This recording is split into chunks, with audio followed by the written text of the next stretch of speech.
The crisp autumn wind sliced through Willow Creek like a knife, carrying the scent of fallen leaves and distant wood smoke. Something else hung in the air, to a tension that promised upheaval.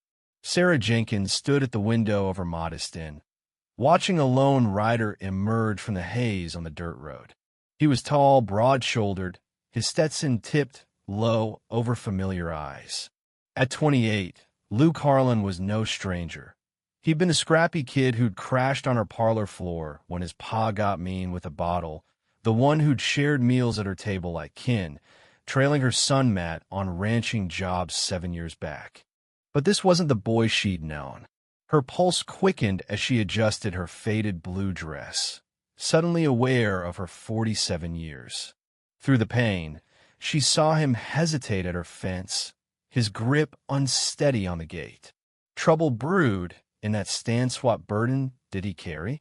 And why did her skin tingle at the sight of him, as if she were young and foolish again? Luke's boots thudded on her porch like doom. 3 firm raps. Sarah glimpsed her reflection in the hall mirror, silver streaks in her chestnut hair, laugh lines etching her hazel eyes from years of hardship. Yet her form held strong curves that time hadn't stolen. "Luke," she murmured, swinging the door wide. Time froze. The lanky teen had vanished. In his stead was a man forged from hardship and sun, his jaw stubbled, gray eyes shadowed with ghosts. His flannel shirt strained over a labor-hardened chest, and when he doffed his hat, tousled blonde hair tumbled free. "Sarah," his voice rumbled, deepened by dust and hard living. She stepped aside, the world spinning. His gaze lingered on her, intense and unguarded, before he reined it in. "Ma'am, we need to talk about Matt." The floor tilted. She clutched the door frame, dizzy. "Come in." Her stood empty. The logging boom had faded, traveler scarce. Alone in the quiet, she led him to the kitchen, site of endless boyhood suppers. "Tea." Her hand shook. He declined with a headshake. "Sarah, there's no gentle way. He's gone." The blow landed like a fist. She gasped, folding over. Luke was there in a flash, steadying her with calloused hands. "Ow," she choked. Rustlers in the Idaho hills. Gunfight over stolen herd. Matt played the hero. Luke's voice broke. "I'm so damn sorry." She sagged into him, his solid warmth an anchor amid the storm. His heartbeat thundered against her ear, his arms enfolding her. Grief warred with an unwelcome spark the masculine scent of leather, pine, and sweat. "I should have protected him," he whispered in her hair. She drew back, tears streaming, faces inches apart. His eyes dipped to her lips, then away. "I brought his stuff, his pocket knife, your old letters." He fetched a worn satchel, laying Matt's treasures on the table with trembling hands. For days, Sarah haunted Matt's old room, amid dusty relics, carved wooden figures, a slingshot, thumbed adventure books. The space still echoed him hay and boyish mischief. Luke ghosted through the house, brewing tea she ignored, cooking meals she picked at. No platitudes, just his steady presence, a bulwark against the void. On day 2, she unearthed Matt's bundled letters, every one she'd penned, cherished. Bitter laughter escaped as she clutched them. "I raised him right, brave, honorable, and it killed him." Luke found her kneeling amid the scatter, silence thick with shared blame. That night, he poured coffee into Matt's chipped mug by mistake, starting to dump it. "Don't," she said softly. She sipped, the aroma stirring, not mending, but a faint thaw. They sat at the table, shadows lengthening, bound by loss and quiet companionship. When exhaustion pulled her against his shoulder, a forbidden warmth bloomed life, flickering in the ashes. But was it betrayal to find solace with the survivor when her boy lay cold? Luke lingered, mending her sagging porch rail, patching the roof, stacking cordwood for winter. She cooked for him, echoes of old routines, but charged now. She'd catch his stare as she stirred pots, tracing her hips sway, her blouses cling when she stretched. He'd materialize close, heat radiating, breath warm as he passed high-shelf jars. "Remember when Matt bet you could outshoot old Mr. Wilkins at the fair?" She ventured one evening, easing the strain. Luke's grin broke through, genuine. "And you made me confess to swiping his pie afterward. You paced this kitchen, mad as hell." "I wasn't mad about the pie," he admitted low. "I was jealous 'cause Matt called you Mom, and I couldn't." The confession ignited the air. "Luke, I know it's twisted," he pressed, voice gravelly. "I should see you as kin, as the lady who half-raised me. But Sarah," he faced her square. "I don't. Never did."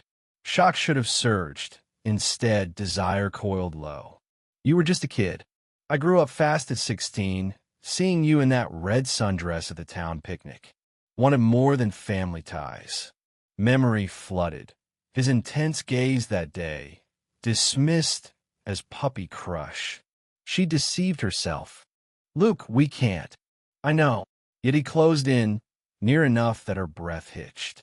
"But it doesn't kill the wanting." His palm cupped her cheek, thumb stroking. She leaned in, traitorous.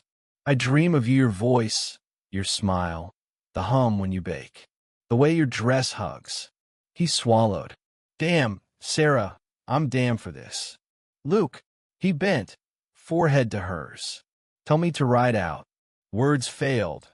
She noticed him to his broadening frame, deepening timbre, predatory watchfulness. Not sunlike. Never. That night, sleep evaded her. Downstairs, Luke paced, floorboards groaning. Midnight brought the back doors creak.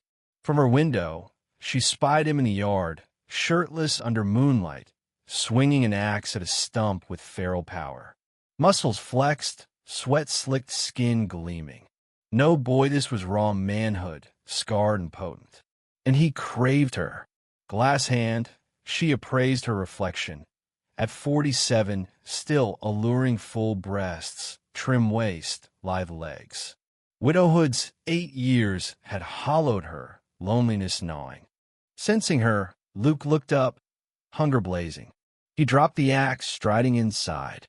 Stairs creaked, the hall echoed. A soft knock. "Sarah," heart slamming. "Enter." He filled the doorway, bare-chested, trousers low. "Can't sleep." "Me neither." Air crackled with peril. "This is insane." "Yeah." "Step forward." Folks'll whisper. "Screw him." Another. "You're young enough, don't." Sharp. "It's a lie, and you know it." Her nightgown clung, nipples peeking under his scrutiny. He gulped. "Send me packing." "I should." He neared, untouched yet electric. "But you won't." Fingers grazed her gown's edge, skimming breasts swell. Fire erupted. "Luke, I know it's a sin," he murmured, nipping her earlobe. She moaned. "But I've burned for you forever." She met his lips, flame igniting. Desperate, he claimed her mouth, tongue invading. She matched, hands in his hair. Palms cup her breasts, thumbs circling peaks. She arched, feeling his hardness press. "Want you," he gasped. "It's torture." "Then have me." He scooped her to bed, reverent. As he untied her gown, hooves thundered outside riders approaching. Luke tensed, leaping to the window. Hell, it's Sheriff Daniels, with Widow Hayes and Pastor Ellis. Ice flooded Sarah. Not the law, but the busybodies. "Dress quick," he snapped, yanking on his shirt. 2 late boots stormed the porch, pounding the door. "Mrs. Jenkins." "Open up." Sarah cinched the robe, descending with Luke trailing. Door swung. Sheriff stern, Hayes sneering, Ellis pious. "Ma'am." Sheriff eyed Luke's rumple. "Mr. Harlan." Hayes exploded. "Disgraceful. A woman your age with a boy you practically mothered." "He's no boy," Sarah said even. "And not my son. Might as well be you fed him, sheltered him." Hayes flushed. Pastor interjected. Sarah, this isn't you. Grief's clouding judgment. He's exploiting. Luke bristled. No one's exploiting. Watch your mouth. Boy, Sheriff warned, hand to holster. Tone it down. I'm a man, Luke growled, and I won't let you slander her. Slander? Hayes shrieked. She's shaming her dead boy's memory. Luke lunged. Sheriff and Pastor restrained him. Don't drag Matt in, he roared. He want her happy. Hayes scoffed. Happy? This filth. It's love, Luke declared, voice booming. Stun hush. Sheriff coughed. Harlan, best you clear out. No, Sarah countered. My home, my guest. Think of your name, the pastor urged. Sarah scanned their judgmental faces, lifelong neighbors turned foes. Then Luke, fierce protector. Choice crystallized. My name. She laughed sharply. What name? Widow in a fading town, alone for 8 years. I'll stay that way or not. She grasped Luke's hand. Unless I choose differently. Gossip blazed through Willow Creek. By dawn, the inn was deserted. Stores shunned her. Worst, evening brawl at Rusty Nail Saloon. Luke went for supplies, but Sarah knew defending honor. Shouts, shattering glass drew her. Crowd ringed doors. Inside, Luke faced 3 burly loggers, bloodied but unbowed. Who else calls her trash? One charged. Luke felled him with a hook. Another swung bottle. Luke dodged, rib-punching. Third backed off. Luke, stop, she cried. Sheriff shoved in. Break it. But a logger jeered. Loves the old hag, huh? Whore and her pup.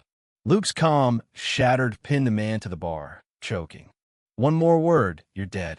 Face purpling. Can't. Breathe. Sheriff cocked his gun. Release. Luke spotted Sarah, eased off. This town's poison, he addressed all. Booze, abuse, cheats, but a woman finds joy. Burn her. He strode to Sarah. We'll find our place. Back home, silence heavy. Sarah tended his wounds. I worsened it. Know you fought for me. What now? Can't sell in, no cash. I got savings from ranch's contacts in Oregon Timber jobs. Luke, marry me. On knee. Come west. Ranch life, fresh start. Talk will follow. Let it. I'm too old for kids. Don't care. Set in ways. Me too. Age gap. Do you love me? Tears. Yes. Damn yes. Then yes matters. They packed essentials. Matt's letters, her late husband's ring, a faded photo of the trio. Dawn trains to Portland. The platform started burning, but Sarah ignored it. Whistle blew. Aboard, hands linked. Willow Creek shrank. Regrets? None. Oregon brought vows in a quiet chapel, a small homestead. Years unfolded. Shared labors, laughter, passion unjudged. Happiness claimed, hard won. What do you think, should love bow to society's rules or defy them for personal joy? Drop your take in the comments below. I'd love to hear your stance and thoughts on this tale.